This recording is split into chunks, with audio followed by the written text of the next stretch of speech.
एक और मिशन 2024 में बीजेपी मजबूती से जुटी है। दूसरी ओर कांग्रेस और जेएमएम के बीच बड़े भाई पर तकरार शुरू हो गई है। लोकसभा चुनाव में दोनों पार्टियां खुद को बड़ा भाई बता रही है, साथ ही ज्यादा सीटों पर चुनाव लड़ने का दावा कर रही है। ऐसे में सवाल ये है कि लोकसभा चुनाव में गठबंधन में किसकी भूमिका बड़ी होगी, कौन होगा बड़ा भाई। बड़े भाई पर संग्राम, जेएमएम और कांग्रेस के बीच बयानबाजी। लोकसभा चुनाव में कौन होगा बड़ा भाई? जेएमएम और कांग्रेस के बीच बड़े भाई की भूमिका पर अब सियासी तकरार शुरू हो गया है।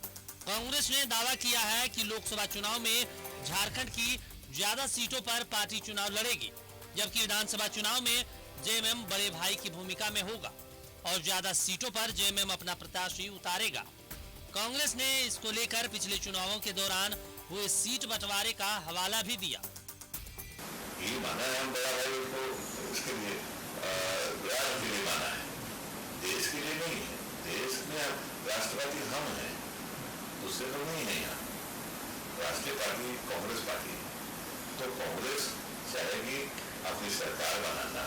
आप इसे राय दीजिए, आपके हैं नंबर है, आपको बदल सकता है, वो बढ़े घटेगा वो तो हाईकमांड तय करेगा। लेकिन ये लोकसभा में अलग ढंग से सीट का बंटवारा होता है और मेरे ख्याल से अब इस पर नजर हमारी पार्टी की जरूरी है। बजट के बाद से जब भी हमारा साथ पार्लियामेंट इलेक्शन हम लोग बराबर एक साथ लड़े, एक बार हम लोग विधानसभा अलग से लड़े। बाकी समय में हमेशा वो हमारे राष्ट्रीय झारखंड मुक्ति मोर्चा के राष्ट्रीय अध्यक्ष आदरणीय गुरु जी या हेमंत जी हमेशा पार्लियामेंट में कांग्रेस पार्टी को ज्यादा सीट दी है और विधानसभा में ज्यादा सीट रखा है। तो हमारा परंपरा है, उठाया होगा। कर्नाटका में मिली जीत से कांग्रेस उत्साहित है। मुख्यमंत्री हेमंत सोरेन ने भी दिल्ली में कांग्रेस के राष्ट्रीय अध्यक्ष मल्लिकार्जुन खड़गे से मुलाकात कर जीत की बधाई दी थी। कांग्रेस का कहना है कि खड़गे और हेमंत सोरेन की मुलाकात से गठबंधन की गांठ और ज्यादा मजबूत होगा, लेकिन कांग्रेस लोकसभा चुनाव में बड़े भाई की भूमिका में होगी, यानी कांग्रेस राज्य की ज्यादा सीटों पर चुनाव लड़ेगी। तो वहीं जेएमएम का कहना है कि क्षेत्रीय दल के नाते झारखंड में जेएमएम की ताकत बड़ी है। ऐसे में लोकसभा चुनाव को लेकर जेएमएम की भूमिका भी बड़ी होगी।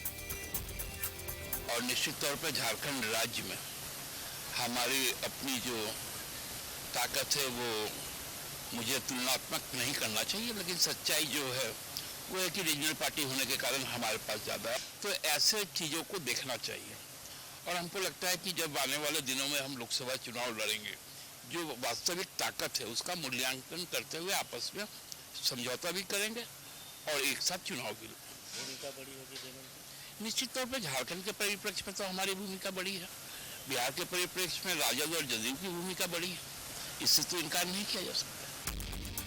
एक और बीजेपी मिशन 2024 में मजबूती से जुटा हुआ है, तो दूसरी ओर महागठबंधन में छोटे और बड़े भाई को लेकर सियासी तकरार छिड़ गया है। हालांकि सीटों के बंटवारे में अभी देरी है, फैसला भी कांग्रेस आलाकमान को लेना है। तो दूसरी ओर विपक्षी एकता की कवायद चल रही है, जिसमें जेएमएम झारखंड में बड़ी भूमिका निभा रहा है। न्यूज 11 भारत के लिए रांची से राकेश कुमार की रिपोर्ट।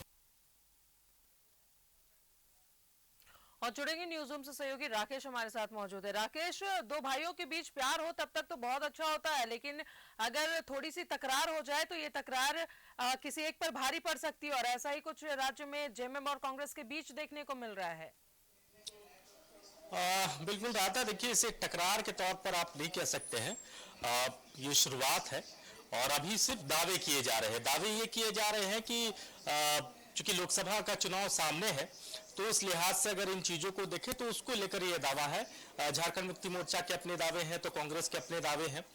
जहां तक जेएमएम की बात है तो जेएमएम की तरफ से ये कहा जा रहा है कि झारखंड में सबसे बड़ी पार्टी वो है, 30 विधायक है उनके पास, और रीजनल फोर्स के तौर पर अगर आप देखें तो कई राज्यों का उदाहरण देते हुए जो पार्टी के वरिष्ठ नेता है सुप्रियो भट्टाचार्य, उन्होंने कहा कि झारखंड में अगर सबसे बड़ी कोई पार्टी है, सबसे बड़ी कोई ताकत है तो वो झारखंड मुक्ति मोर्चा है। तो इस लिहाज से आने वाले चुनाव में उनकी जो जवाबदेही होगी, उनकी जो हिस्सेदारी होगी और उनकी जो भूमिका होगी वो कहीं ना कहीं बड़ी होगी। तो ये दावे अपने अपने तरीके से किए जा रहे हैं। दूसरी तरफ कांग्रेस के जो विधायक दल के नेता है आलमगीर आलम, उनसे जब हमारी बातचीत हो रही थी तो उनके तरफ से ये कहा गया, उन्होंने जो पुरानी परिपाटी चली आ रही है, जो पुराना समझौता गठबंधन दलों के बीच, खासतौर पर झारखंड मुक्ति मोर्चा के बीच लोकसभा चुनाव को लेकर जो समझौता हुआ था उसको याद दिलाया जा रहा है। ये कहा जा रहा है कि जब लोकसभा के चुनाव होंगे तो उसमें कांग्रेस जो है वो बड़े भाई की भूमिका में होगी और विधानसभा के चुनाव में झारखंड मुक्ति मोर्चा जो है वो बड़े भाई की भूमिका में होगी, और यही परिपाटी जो है वो पहले से चली आ रही है, तो वो उस बात को याद दिला रहे हैं। लेकिन मौजूदा सिनेरियो में अगर आप देखें तो कर्नाटक में चूंकि एक बड़ी जीत आप कह सकते हैं कांग्रेस को मिली है, तो उससे कहीं ना कहीं कांग्रेस का जो कॉन्फिडेंट लेवल है, उनका जो आत्मविश्वास है और उनके अंदर में जो एक नई एनर्जी जो आई है, तो ये इस बयान को उस जीत से भी आप जोड़कर देख सकती हैं। बहरहाल अभी शुरुआत है और देखिए आगे आगे क्या होता है, लेकिन ये जरूर है कि दोनों दलों के तरफ से चुनाव से पहले ही दावों का जो खेल है वो शुरू हो चुका है। दोनों दल अपने अपने तरीके से दावे कर रहे हैं और किन की दावों में कितनी मजबूती मिलती है वो तो देखने वाला, उसके लिए थोड़ा इंतजार करना होगा। समय जैसे नजदीक आएंगे तो वो चीजें साफ होंगी, लेकिन फिलहाल की तस्वीर यही है कि चुनाव से पहले अब दावे जो है, प्रेशर पॉलिटिक्स आप इसे कह सकते हैं, वो बिल्डअप करने की कोशिश की जा रही है। वो इसलिए भी होता है राजदा, क्योंकि अगर आपको हिस्सेदारी ज्यादा चाहिए होगी तो आप शुरू से ही प्रेशर बनाएंगे, तो उसी तरह का ये जो प्रेशर पॉलिटिक्स आप इसे कह सकते हैं, ये उसकी शुरुआत जो है वो झारखंड में हो चुकी है। और जो हमारे सूत्र हैं जेएमएम के तरफ से जो वो बताते हैं कि इस बार झारखंड मुक्ति मोर्चा जो है वो ज्यादा सीट चाहता है लोकसभा चुनाव में। जो हमारे जो जानकारी हमारे पास है, लगभग 5 से 6 सीटों की दावेदारी जो है वो झारखंड मुक्ति मोर्चा जो है वो चाहता है कि लोकसभा में उनको मिले। और जो पिछला आंकड़ा रहा है, जो अब तक का आंकड़ा रहा है, 10-4 का रेशियो रहा है राजदा, यानी 10 सीट कांग्रेस के खाते में जाती है और 4 जो है वो झारखंड मुक्ति मोर्चा के खाते में। 14 यहाँ लोकसभा की सीटें हैं और आरजेडी भी इस बार साथ में है। पहले भी आरजेडी साथ में था। जदयू की तरफ से कोशिश की गई है, नीतीश कुमार लगातार विपक्षी एकजुटता को लेकर कवायद कर रहे हैं, तो अगर जदयू की भूमिका यहाँ होती है तो क्या उसको सीट मिलेगा कि नहीं मिलेगा, तो कई सारी चीजें हैं।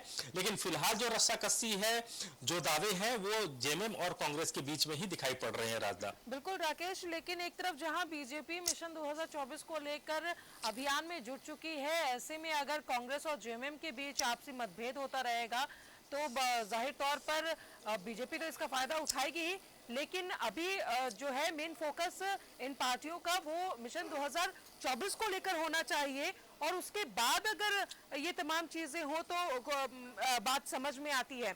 लेकिन अगर फोकस मिशन 2024 में ना होकर अगर अभी से इन तमाम चीजों में हो तो ध्यान भटकना लाजमी है पार्टियों का।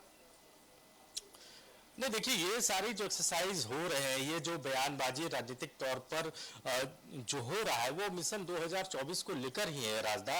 और 24 से पहले तमाम पार्टियां जो है वो आप कह सकते हैं कि अपने अपने तरीके से फील्ड में है, अपने अपने तरीके से रणनीति के तहत काम कर रही है। चाहे झारखंड मुक्ति मोर्चा की बात करें, कांग्रेस की बात करें, और कल ही आपने देखा होगा कि मुख्यमंत्री हेमंत सोरेन की जो कांग्रेस के राष्ट्रीय अध्यक्ष है मल्लिकार्जुन खड़गे, उनकी दिल्ली में उनसे मुलाकात हुई, अच्छी मुलाकात बताई जा रही है। ये भी कहा जा रहा है कि उस मुलाकात में लोकसभा चुनाव के मद्देनजर बातचीत भी हुई है।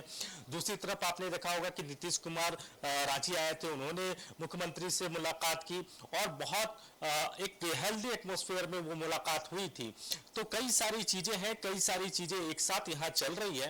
और जहां तक मिशन 2024 की आप जिक्र कर रही हैं, तो ये जरूर है कि बीजेपी कर्नाटक चुनाव में मिली हार के बाद से एक तरीके से आप कह सकते हैं कि मिशन 2024 को लेकर उनकी तैयारी अब तेजी से शुरू हो चुकी है। तैयारी जो है वो तेज पकड़ चुकी है। आज ही कार्य समिति की बैठक हुई है।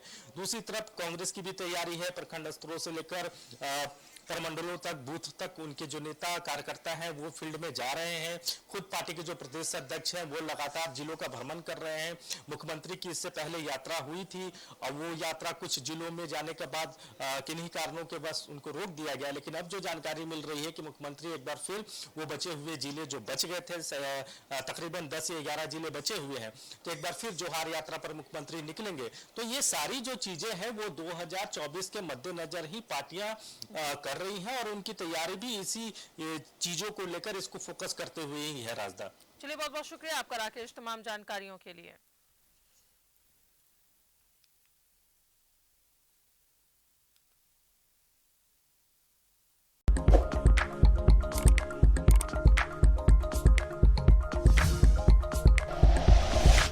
Like and share videos, subscribe करें हमारा चैनल और प्रेस करें बेल आइकॉन। न्यूज़ 11 भारत, सच है तो दिखेगा।